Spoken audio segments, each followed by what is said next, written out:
Ladies, my fellow mommies, we are always so busy, on the go, kids screaming in the back seat, sleeping babies. I have the ultimate hack for you. Welcome to the Stay Fit Mom Podcast with Krista and Tracy, your go-to girls for health, fitness, and keeping it real in mom life. If you can't seem to get in a good groove with your nutrition and exercise program, this is for you. We've coached thousands of women using macros for over 8 years, and I'm well known around here for my 5-day meal prep videos. What does a macro balanced meal look like?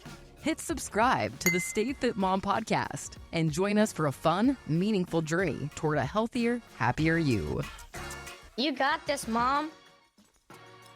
All right, welcome to episode 8 of the podcast. Today, I am so excited to introduce you all to Coach Lindsay VanSickle. She's been with Stay Fit Mom for a long time. Lindsay, welcome to the show.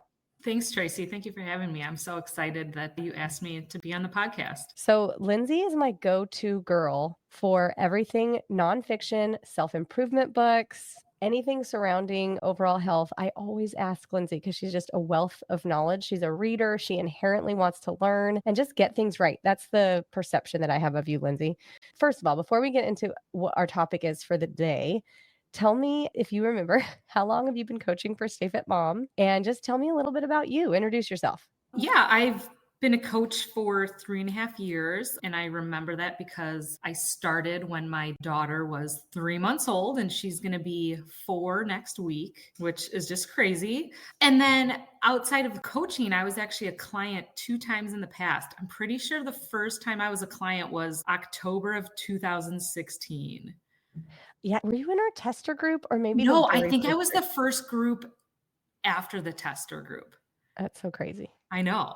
And then I had got pregnant with my middle son. And then I came back in 2019. And when I was a client then, I was a client for well over a year being coached by Krista. And a fun fact, Cassie was a client, Chelsea, Heather, Laura, years before any of them joined the staff. And then how many years later, all of us clients became coaches. That's so wild. What a crazy time. But I do remember Krista specifically saying when we were looking to expand, your name always came up. Lindsay would be so great at this. Lindsay would be so great at this. And you have been such a huge blessing to our staff. And full disclosure, Lindsay's not currently coaching for Stay Fit Mom as her family has grown and her husband's jobs got busy. And she's just focusing all her energy on her family right now. But I still was like, I've got to have Lindsay on the podcast because she's just an invaluable resource to us. So we miss you, and we're just forever grateful for all the ways that you have contributed to Stay Fit Mom, Lindsay. Thank you. Yeah, I miss you ladies too, but I talk to a lot of the coaches still regularly. Even in my community, I'm telling my friends about the recipes and obviously still in contact with you, and so happy to be on the podcast. Awesome. So today we are actually going to cover Atomic Habits by James Clear because it's been such an impactful book to me, to so many of our clients. And really, I see this book floating around the interwebs. It seems like everyone puts this on top 10 books you need to read. But I didn't personally read it until Lindsay, you were like, this book has changed my coaching. Every single client needs to know these things. And so can you just explain to us what is an atomic habit? How were you first introduced to the book?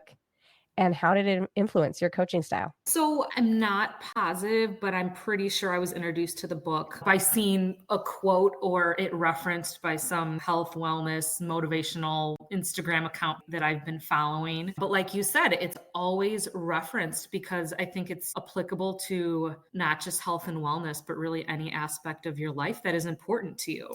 What is an atomic habit? The first page of the book actually breaks down the definition of atomic and habit. And so atomic is an extremely small amount of a thing, a single irreducible unit of a larger system. And I love this part of it. It's also a source of immense energy or power. So something small yet powerful, where a habit is a routine or a practice performed regularly, and it's an automatic response to a specific situation. So for me, it's that last part of the definition that has always lingered and always stayed with me, an automatic response to a specific situation. Something so small that it may seem insignificant on its own, but when you repeat it day in and day out, those results are going to compound into something great. And I think for us in the nutrition and fitness space, Mm-hmm. there are so many small things that Mm-hmm. feel so insignificant and a lot of the times not worth my time. This isn't Yeah. worth my time. I don't wanna do this. This is way too much effort for not enough results. I don't wanna do it. And this book makes you see the value in these tiny little efforts that you're putting in that seemingly do nothing, Mhm. but over time yield such powerful results. I love how you explain that. Yeah. I've told clients in the past, I would rather see you get 4 15-minute workouts a week than one hour workout because it just nails in the most important piece of the puzzle, which is consistency. And the more often you can do it, the more it's going to go down into your identity and be part of your daily life. And then, Lindsay, how did it influence your coaching style? I think that this book, everything of it emulates that it is the complete opposite of the all or nothing mentality. And it just validates that you don't need to go to extreme lengths.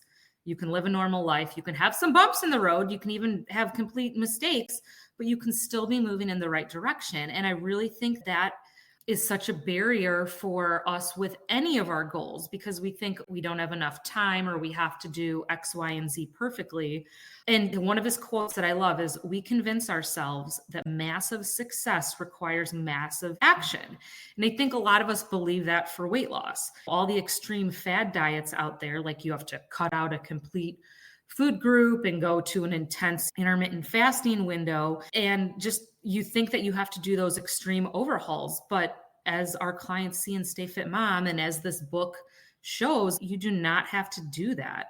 And if I can get clients to see that doing small things every day, and maybe that is meal prepping breakfast at home instead of getting a Starbucks breakfast sandwich, or getting a side salad every time you go out for a work lunch, logging all your meals in MyFitnessPal before you check social media in the morning, reviewing the menu of a restaurant before you go out, packing a lunch and a snack to your kids' weekend sports tournaments. Even if you just did one, even if you didn't hit your macros on the weekend, just by bringing your lunch and a high protein snack, that is already setting you up in a better direction than the all or nothing of, oh, it's a busy weekend and I can't hit my numbers. We see these transformation pictures and you see the end results, like the weight loss, the inches lost, the smaller body.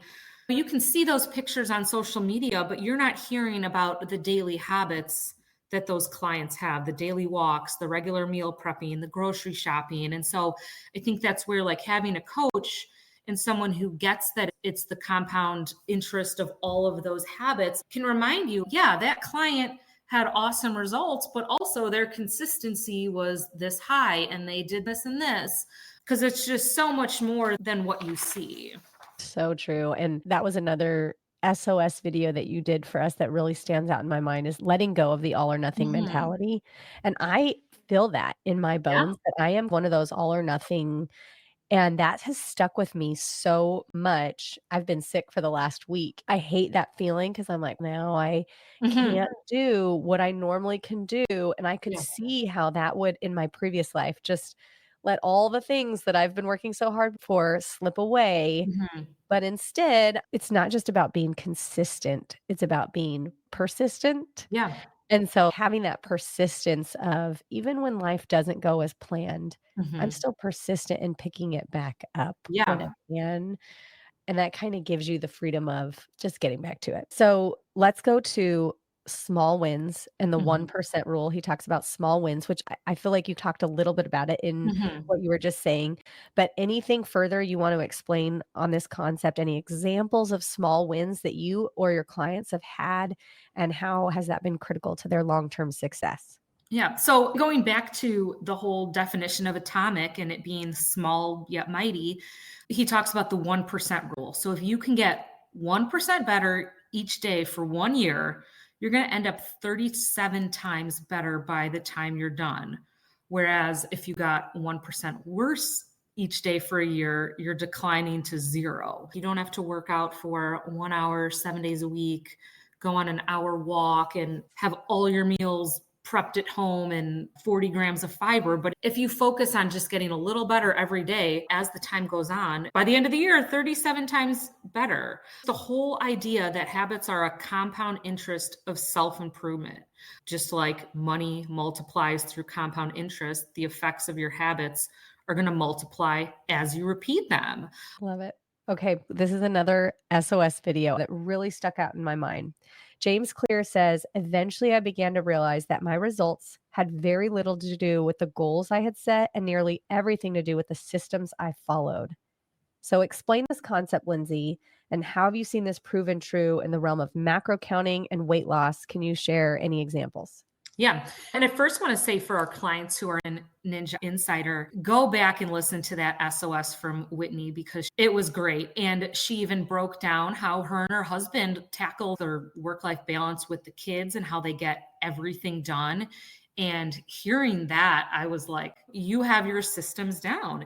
And so, yeah, the systems are about the processes that lead to the results. You can have any lofty goal you want. In the Stay Fit Mom world, clients will come in, I want to lose 20, 50 pounds by this date or this vacation or this wedding day. But if you don't have the habits and systems in place, it doesn't matter how steep your calorie deficit is or how urgent you may feel about your weight loss goal. You need those daily habits in place to hit your macros, to grocery shop daily, the habits to support your sleep hygiene, your workouts, your drinking water, your stress management, or your goals aren't going to be attained.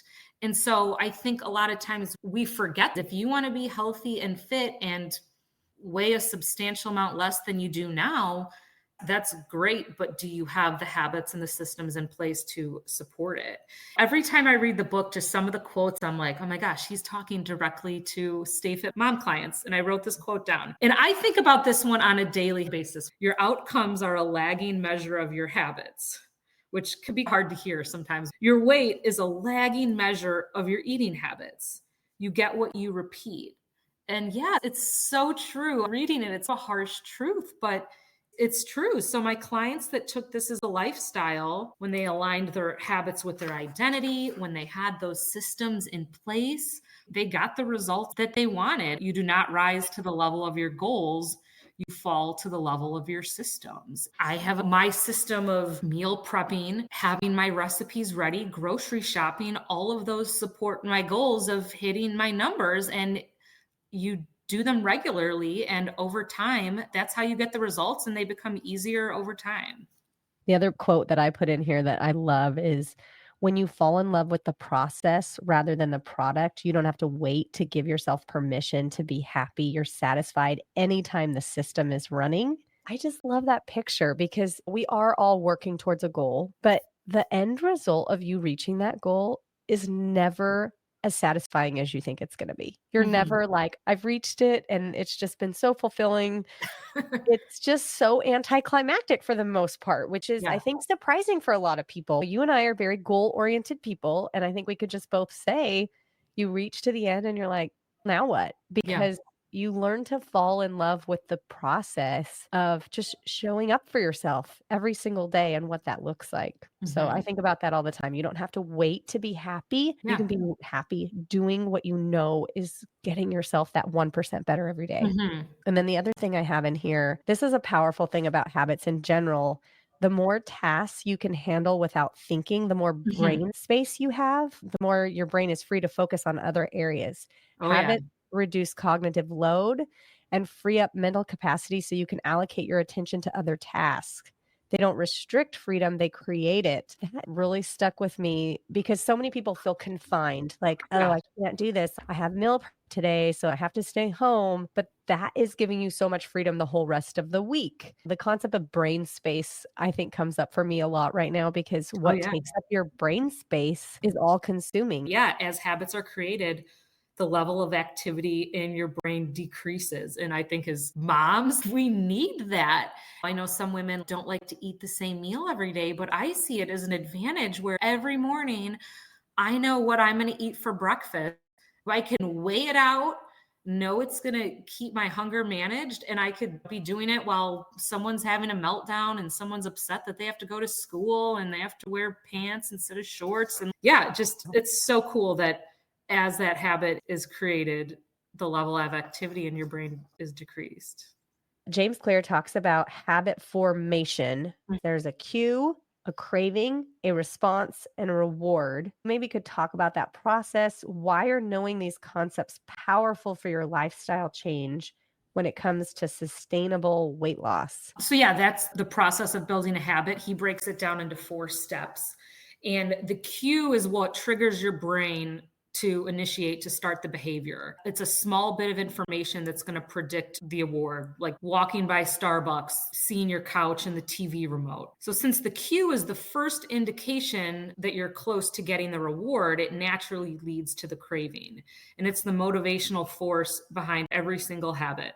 He says, yeah, you're not motivated to brush your teeth, but you're motivated by the feeling of a clean mouth. You don't want to open an app on your phone, but you want to be entertained and distracted from your to-do list, from the feelings that you're feeling. So every craving is linked to a desire to change your internal state. And I think that's really, especially in the world of nutrition and how easy it is to emotionally eat, that is just so good to know. And then the response is the actual habit that you perform, and that could be a thought or an action. And then the reward is the response that delivers the reward. It's the end goal. And so knowing all 4 of those states are important, because if any of the behavior is insufficient in any of those 4 stages, in the cue, the craving, the response, the reward, it's not going to become a habit. So if the behavior is too difficult, you're not going to want to be able to do it. So that's important for sustainable weight loss because it can help you get rid of a bad habit or habits that are not supporting your lifestyle or habits that, looking back, you feel are sabotaging your results. Or if there's habits that you'd want to do, but you can't do because they're too difficult and unrealistic, like I'm not going to eat out for 3 months, I'll never get Starbucks again. If a habit is going to be too unrealistic, or if there's a habit that you want to get rid of, knowing the 4 breakdown, the 4 parts of it are going to help you better yourself. And then an example he had in the book. So the cue is you smell a donut shop as you're walking down the street. The craving is that you begin to crave the donut because of the cue. The response is you buy a donut and eat it. And the reward is that you satisfy that craving to eat the donut. And now here's like the big kicker that I think we don't really think about. Buying the donut then becomes associated with walking down the street near your office. So that's where those habits come in, where it's, or maybe the ones that don't support like your goals, where it's not even maybe the donut shop per se, but just then it turns into walking to work. I always get this treat at this time of the day. But then if you know those 4 parts of habit formation, you can deconstruct your own habits that you want to break. And he goes into more details about that in the book, which I think is so cool. I do too. Like how to break a bad habit, make it invisible. So in your example, it would be, I'm going to take a different route to work because I know if I'm going to pass that donut shop, I'm going to go in there. Yeah. So make it invisible, make it unattractive, Yeah. make it difficult, make it unsatisfying. Another example he gives in the book is if you're a big TV binger, leave the TV unplugged, because now if you want to actually watch it, you're adding an additional step. I have to now get up and plug in the TV. Mm-hmm. That's a lot more difficult than just sitting on the couch and flipping on the remote. Yeah. And he's take it one step further. You could take the TV off the mount, then you have to mount the TV, plug it in. And so you want to make bad habits harder for you to do. Yes. And then on the flip side, you want to make good habits very easy for you to do. Yeah, I think that's why the meal prep cookbooks and Krista's meal prep recipes are so huge and beneficial, because opening your refrigerator and knowing that you have that one meal that you don't even have to weigh it out. You just have to microwave the Pyrex. It makes it so much easier. That's a great example, actually. Yeah. And I thought of that when I was reading the book. I was like, no wonder why I the know. 5-day meal prep recipes are such a hit, Yeah. because it eliminates brain space. You don't have to do all the dishes. You don't have to think. You just pull it out, warm it up, and you can easily hit your macros for the day around And that. I don't do that all the time just because I'm home so much. But man, sometimes it seems so hard to pull out the dish, weigh out my portion compared to just popping in the one Pyrex. It's so funny how having one less barrier makes such a difference. Mm-hmm. Okay, so let's talk about What is the biggest barrier to building new habits that you see in clients, and how did you help them overcome those barriers? I think learning any new thing, making any type of change can be scary and overwhelming. And I think all of us coaches are so good at telling our clients, you don't have to do everything at once. You don't have to hit all three macros and fiber and water and steps in the beginning, knowing that any improvement that you make is just going to snowball into another habit and it's going to come easier. And I think with habits in general, anything new, it's uncomfortable in the beginning until it's not. And I think we want to ignore that fact that it's going to be uncomfortable for a little while until it becomes automatic and mindless. New habits, they require effort and strain until they don't, until the brain activity, that neuroplasticity kicks in and the brain activity decreases. And so I think we have to accept that it's going to be like that for a little while, but it's not going to be like that forever. Yeah, there's so much hope there. Yeah, there is. Every time you're working with a client, you're like, I know you're in the hard right now. I know Yeah. you're in this, takes every little neuron firing in your brain to figure this out. It is the fire hose stage, but you're also like, just get to the other side of that. You're almost to the other side of that.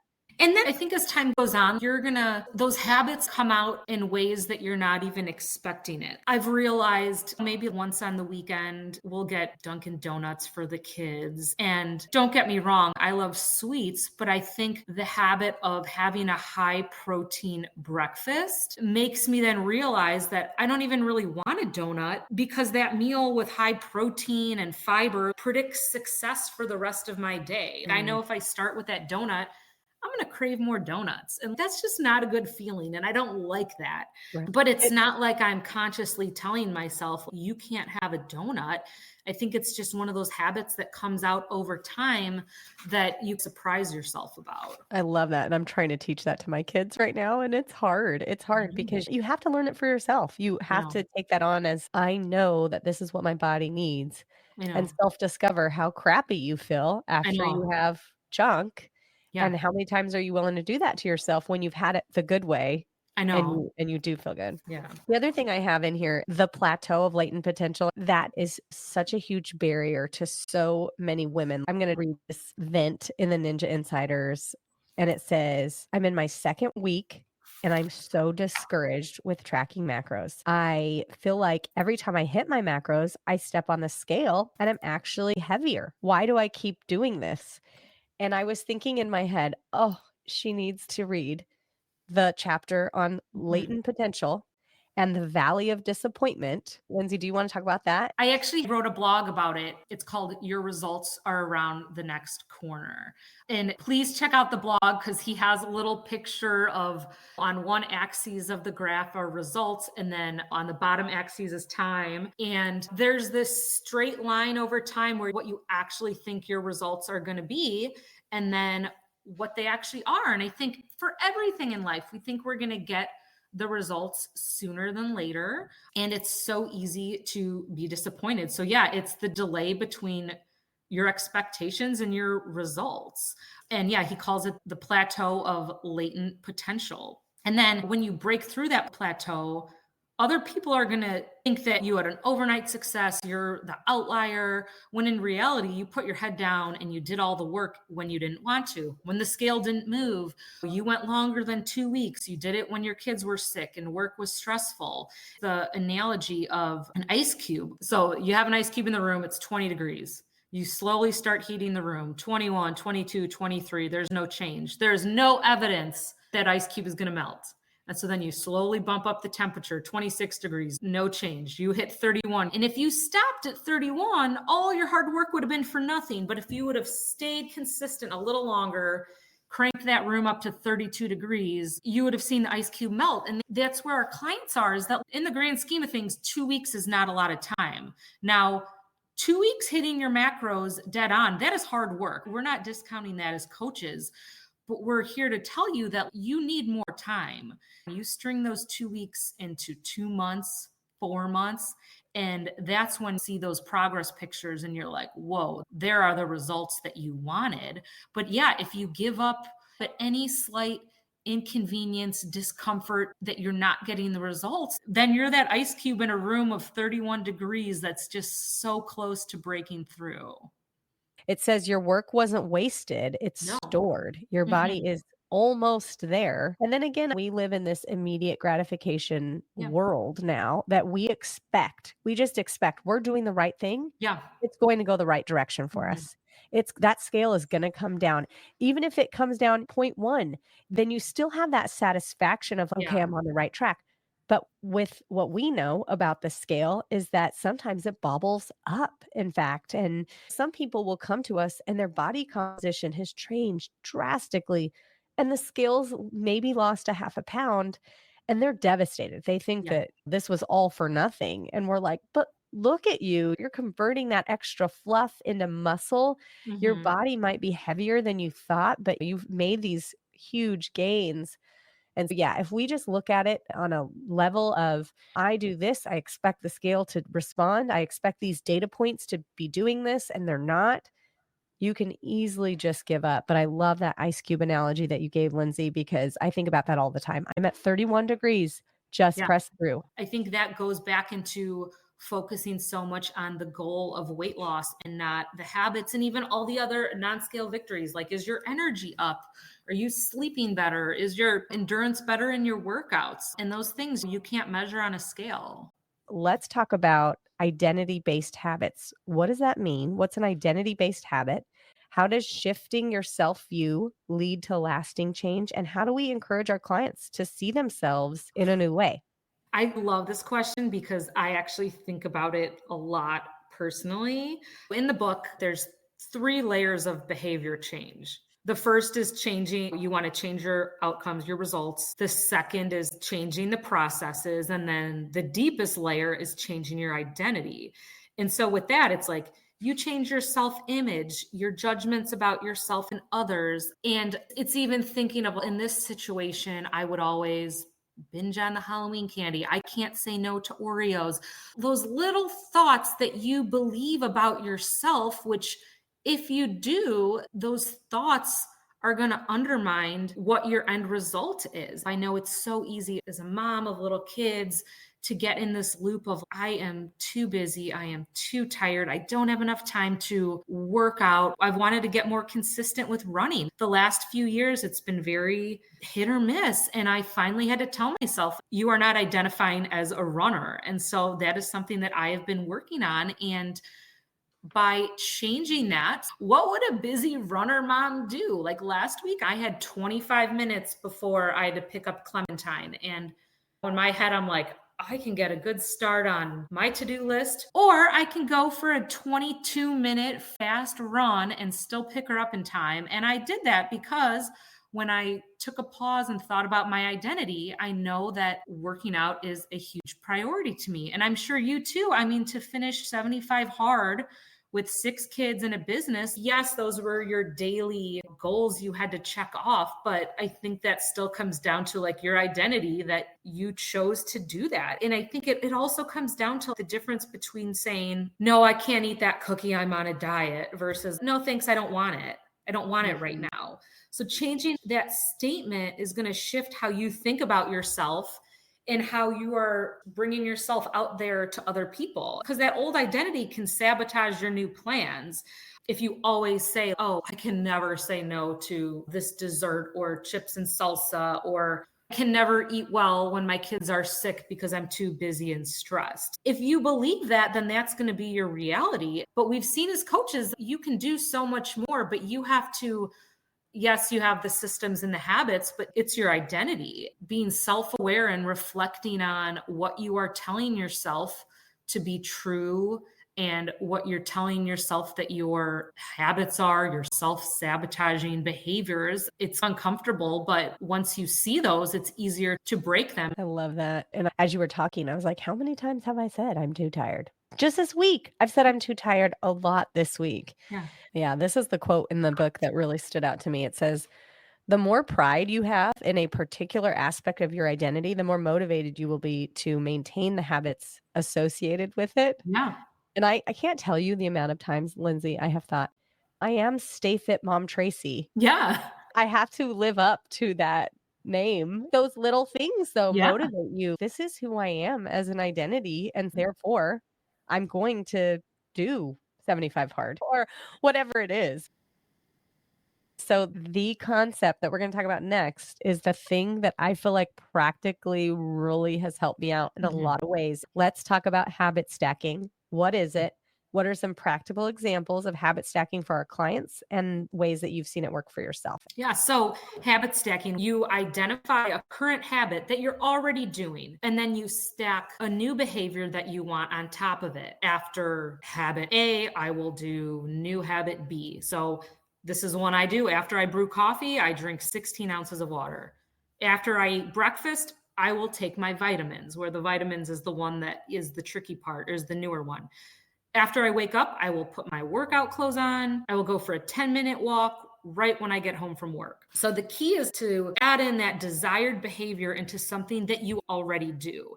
When you choose that realistic habit that you're trying to add in, you need to think about when and where to insert the habit. When are you most likely going to be successful? If right when you get home from work, all the kids are there and you have to start dinner, then going for a 10-minute walk at that time is probably not going to work, where it may work for someone else who maybe has older kids or doesn't have all the after school activities. Your time may be completely different than someone else's. And then the cue needs to have the same frequency as your desired habit. So if you want a daily walk, you have to add that on to something that you already do daily. Do you have any, or does your family or Chris have any? I just implemented a habit stack that I've been doing, and that is I love to walk the dog. That's like our Yeah. thing. We walk the dog in the morning, we walk the dog at night. And Mhm. when you have 6 kids and a house full of crazies, that is my peace to be able to go Yeah. walk the dog.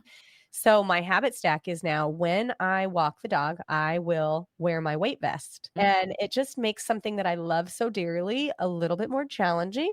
Yep. And another book that I read, which is The Comfort Crisis, Yeah. that Lindsay turned me on to as well, just talked about the power in rucking and how valuable adding a weight vest to a simple thing like a walk, what that 1% change can Yeah. really do for your overall body. And I'm loving the weight vest. And Yeah. now it's so funny because my dogs will see me put my weight vest on and they Mhm. instantly get happy because no, that means Yeah. we're going on a walk. Yeah, I have a rucksack, so a backpack that you can put weight in that I will wear walking the kids to school. And I've even got a few other mom friends at pickup and drop off that have bought vests because someone was like, "Oh, is that backpack Clementine's? Because it's teal. It looks like a just a regular backpack." I was like, "Oh, actually, no, this is my weighted backpack."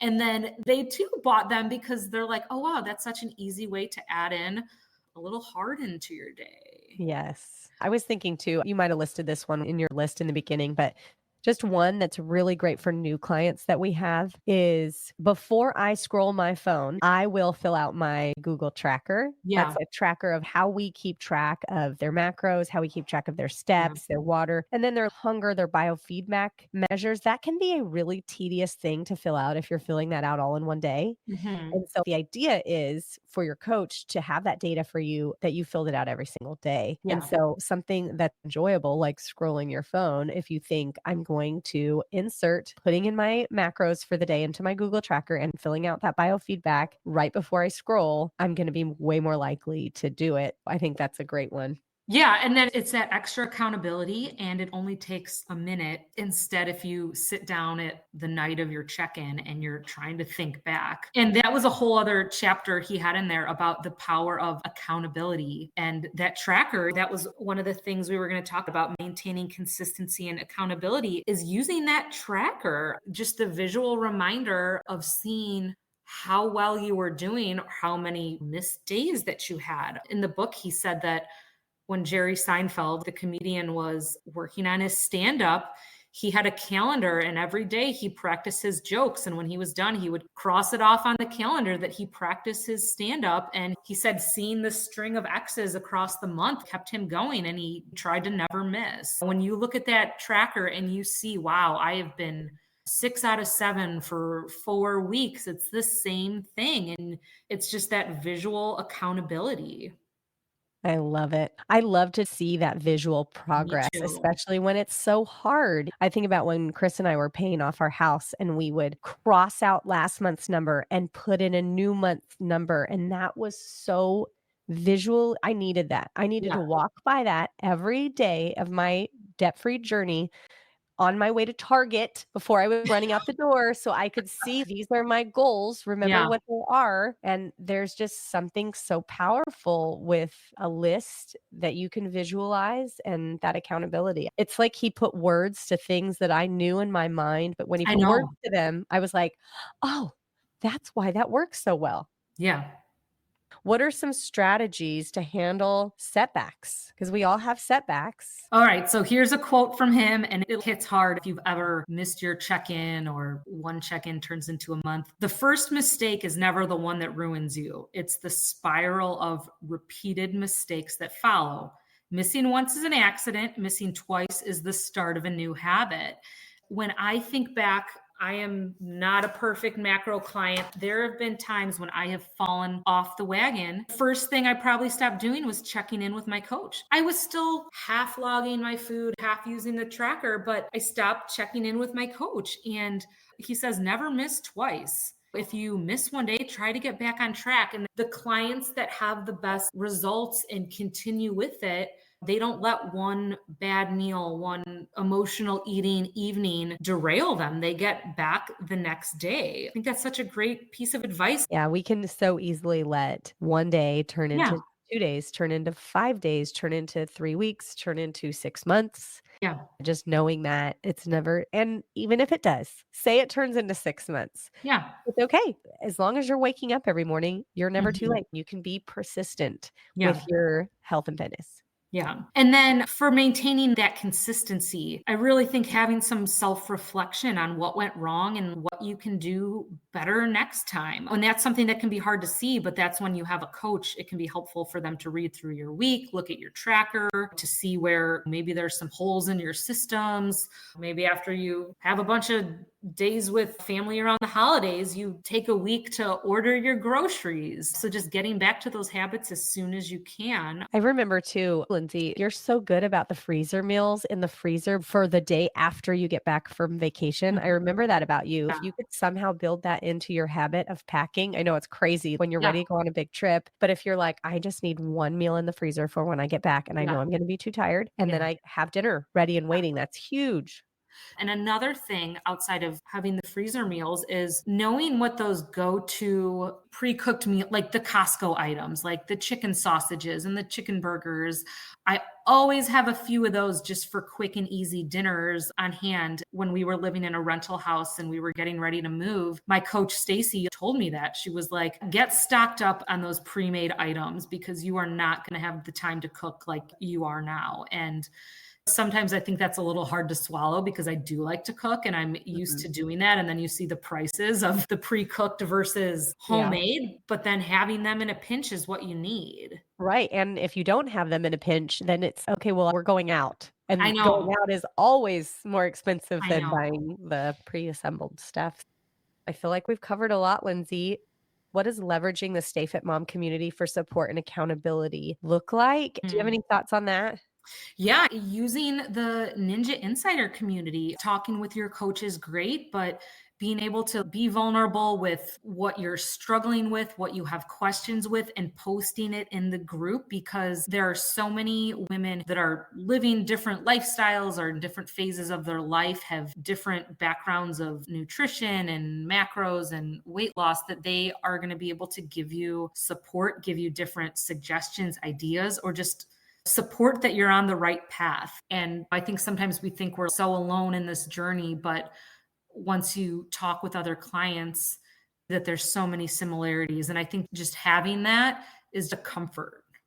Yeah. Okay. Any principles from Atomic Habits that you find most useful that we haven't talked about, Lindsay?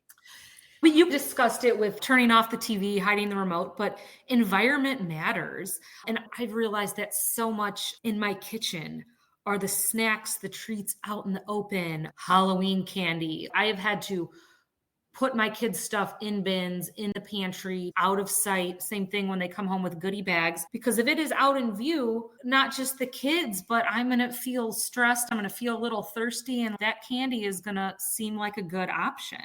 In the book, he talks about heroin addicts. Is that this book? Yes, Yeah, we about talked in about Vietnam. yes, in Vietnam, these soldiers in Yeah, Vietnam were addicted to heroin, yeah, which just being in the foster care yeah, system, and you'd hear the power of these drugs, and you're like, they're not getting out of it. They're not getting out of it. yeah, But what he mentions in the book is that these soldiers would go to Vietnam, be addicted to heroin. They would come home to their families, quit cold yeah, turkey without any relapse at all, yeah, which is unprecedented in the drug world, really. yeah, And the correlation that they could attribute it to was their environment had changed. They weren't dealing with the yeah. stressful environment, but also probably the sounds, the smells, the sights of what they were in Vietnam were totally different when their whole environment changed, that they didn't have those same addictions. I thought that Mhm. was so interesting. Yes, I did too. And that's why you can read all of our blog posts, you can listen to the SOS, you can listen to this, but just read the book. Awesome. Thank you so much, Lindsay, for taking part of your day to be on the Stay Fit Mom podcast. I could talk with you for hours about all these books, and we'll probably do it again on a future Yeah, episode. I would So love that. Yeah, thank you so much, Tracy. We appreciate you tuning in to the Stay Fit Mom podcast. If you enjoyed today's episode, don't forget to subscribe and leave a review. Connect with us on social media and head to stayfitmom.com for more resources and tips. You've got this. See you next time.